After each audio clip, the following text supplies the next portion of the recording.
Dore inzira 14 zikomeye zagufasha gutera imbere vuba, yaba mu buzima bwa muntu cyangwa se mu buryo bw'amafaranga. Ikintu cya mbere, hindura imyumvire cyangwa se mindset. Tangira gutekereza nk'umuntu ushaka gukura, atari guhunga ibibazo. Wige kuvuga uti ndabishobora, aho kuvuga ngo ntibishoboka. Shyira imbere guhanga ibisubizo aho kureba ibibazo gusa. Icya kabiri, shyiraho intego zigaragara. Andika intego zawe mu gihe gito, hagati cyangwa se igihe kirekire, zibe zifite igihe ntarengwa. Urugero, mu mezi 6 uvuga uti ndashaka kuba mfite akazi gatanga wenda amafaranga aya n'aya. Zibemo iby'ukuri ndetse n'ibipimika, si ibitekerezo gusa. Icya gatatu, kora cyane kandi ukore neza. Productivity, gira gahunda ya buri munsi cyangwa se ibyo bita gukora akaliste ku munsi. Buri munsi ujye ugakora. Shyira imbere ibintu bifite agaciro kurusha ibyoroshye. Irinde guta igihe ku mbuga nkoranyambaga cyangwa mu bintu bitagira umumaro. Ikintu cya kane, wige ibintu bishya ndetse buri munsi. Soma ibitabo, umve podcast, urebe amahugurwa yo kuri YouTube cyangwa se ujye mu makonseri agiye atandukanye. Menya ikintu kimwe gishobora guhindura ubuzima bwawe mu buryo bw'akazi cyangwa se bw'ubucuruzi. 5, shaka abantu bagusunika imbere, ari byo network. Kwegera abantu bafite intego n'imyumvire isa n'iyawe.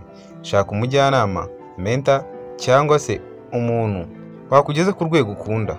Irinde inshuti zigukura umutima cyangwa se zikwambura icyizere. 6, tangiza icyo ushoboye uyu munsi. Ntiwategereza igihe cyiza kuko icyo gihe ntabwo kibaho. Niba ufite igitekerezo cy'ubucuruzi, tangirira ku gitekerezo gitoya. Kora cyane ukoresheje ibyo ufite. 7, gira imyitwarire myiza n'ukuri. Kora ibintu mu mucyo, wirinde uburiganya. Abantu bizera umuntu w'umunyakuri bikakurinda gutakaza amahirwe.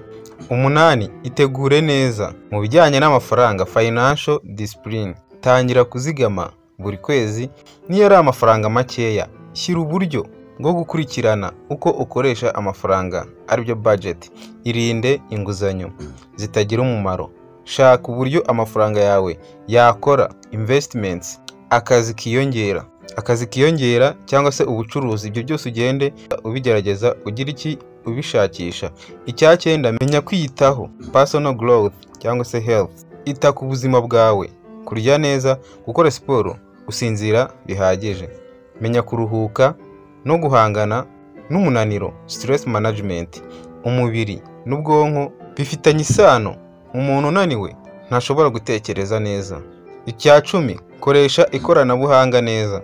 Menya uko wakoresha internet mu nyungu zawe. Harimo kumenya kwiga gukora business online.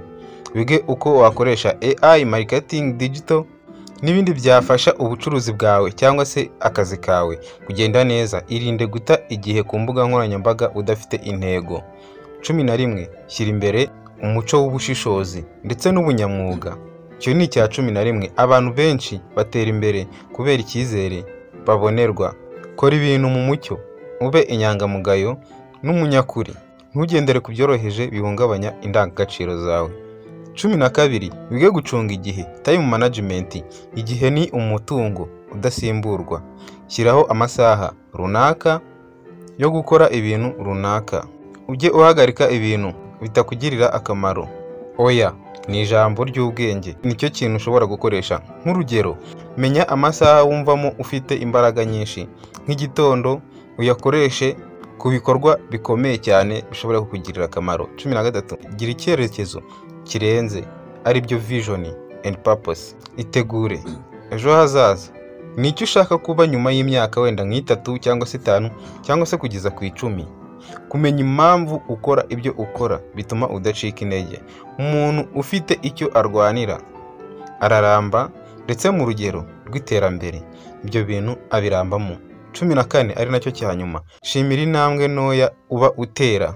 Jya wishimira aho ugeze iyo yaba ari intambwe ntoya. Komeza gukora buri munsi nubwo umusaruro utagaragara ako kanya. Umwete uhoraho, consistency, utsinda impano yonyine. Icyo nakwibutsa, iterambere ntabwo ari isiganwa, ahubwo ni urugendo. Ariko iyo urikozemo ubushishozi, gahunda n'imyitwarire myiza, urihuta kandi ukagera ku ntego yawe. Wakoze kunkurikirana. Njye wumvaga yari Gisa wakugezagaho kino kiganiro. Niba ushaka kumenya ibindi, kora subscribe ndetse ukore na like, usige comment kugira ngo tujye tubana buri munsi nk'ibisanzwe.